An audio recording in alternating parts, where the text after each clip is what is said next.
semaine, Emmanuel Macron, le président sexy qui rend la France moite, est allé en Bretagne avec Le Drian où ils ont mis une combi. On aurait dit Tom Cruise dans Top Gun s'il était venu avec son papy.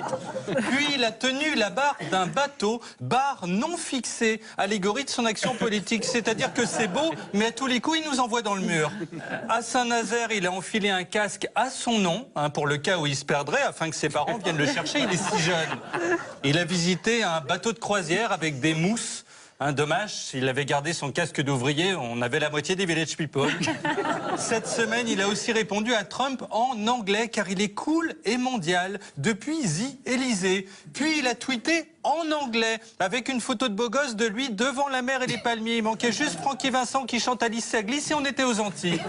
Ensuite, Macron a reçu Narendra Modi, le chef indien sans plume, qui l'a dévoré des yeux en lui disant « I love you, Mr. Modi ». Ils sont allés se balader dans le jardin de l'Élysée et Macron est tellement sexy que l'eau de la fontaine s'est mise à jaillir. Sous Hollande, elle n'avait pas produit une goutte. En 6 minutes, une de moins qu'un speed dating, Macron a emballé Modi. Ils ont fini main dans la main, comme dans un film de Bollywood gay. Sortir des buissons en tenant un barbu en jupe par la main. Normalement, on fait ça au bois de Boulogne. Modi a fini par enlacer Macron. Il a vu que c'était un gamin et a conscience d'être le sosie du Père Noël, donc il s'est dit ça va lui faire plaisir. Cette semaine, le maire de Nice, Christian Estrosi, a reçu Collomb et Darmanin. Pour lui, ça équivaut à se rendre à Pôle emploi parce qu'il attend que Macron lui propose un job. Alors, il a respecté 1 minute de silence en hommage aux victimes des attentats de Londres avec le prince Albert, seul type au monde à se recueillir en legging moulant avec des pompes en latex. Pour le prochain moment solennel, il viendra en slip. Estrosi a signé son bouquin à un salon du livre, à une dame qui lui disait qu'il était très bien. Estrosi a répondu « Ah bah dans ce cas, je vais le lire ». Puis, il a débattu avec Franz-Olivier Gisbert et Éric Nolot. Notre Nolot, qui pour survivre est obligé de faire des ménages. Samedi, il sera au magasin Shopee de Quimper pour la quinzaine de la galette. Fogg et Nolot, qui sont des esprits trop brillants pour se taper Estrosi pendant 1h30, se sont distraits en se lançant dans un concours de représentation phallique avec leur micro. Alors on voit que Gisbert tenait la grande forme, tandis que Nolot s'est littéralement éteint.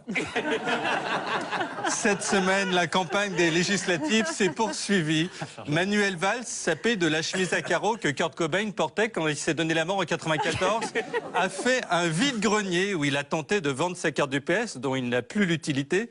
Elisabeth Guigou, en visite dans un dojo, s'est retrouvée entourée de 2 gonzes en peignoir. Elle a la vie de Nafissatou Diallo, si DSK en 2011 avait partagé sa chambre avec un ami. Benoît Hamon a posé avec Cécile Duflot et l'ensemble des Français qui comptent voter soit PS, soit Europe Écologie Les Verts. Ils sont 24. Hamon plus Duflot, à eux deux, représentent quand même 0,4% des voix.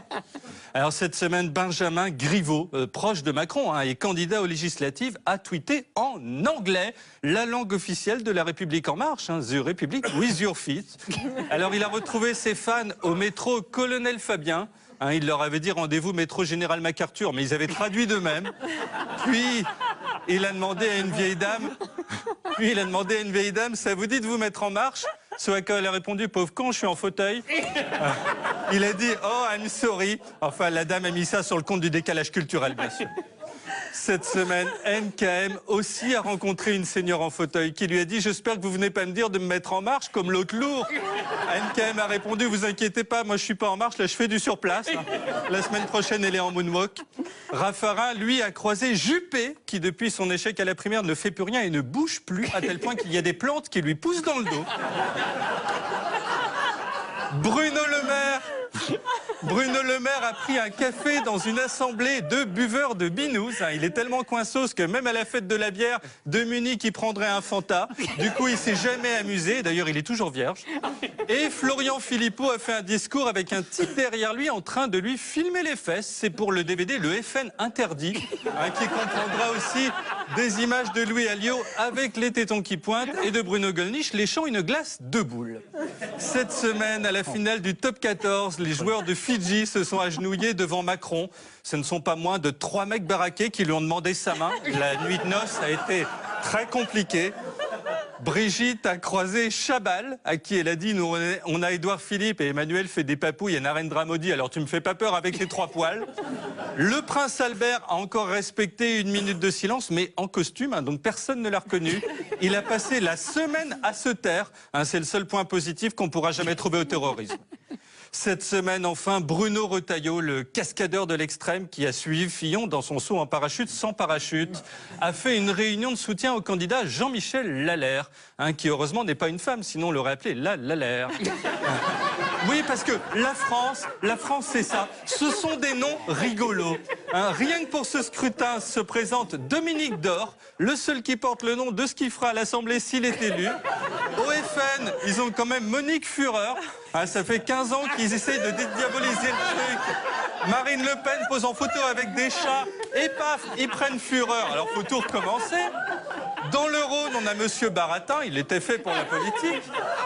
En Seine-et-Marne se présente Franck Braquemar, hein, dont on sait une chose, c'est qu'il sera vigoureux.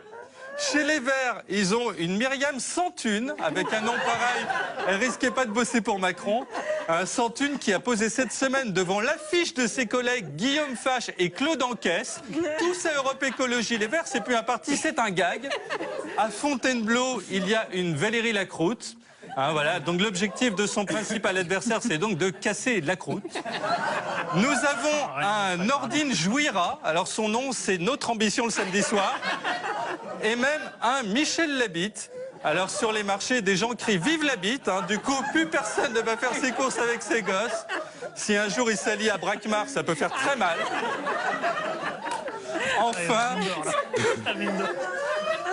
Enfin, dans le Maine-et-Loire, Lutte ouvrière présente Anne Trotro, hein, comme le héros des enfants. Macron aime l'Anne Trotro, enfin lui dit Trotro, The Donkey, bien sûr. Hein. Elle est institutrice, c'est fou, donc les gamins l'adorent. Enfin, c'est comme quand Braquemar va en vacances au Cap d'Agde.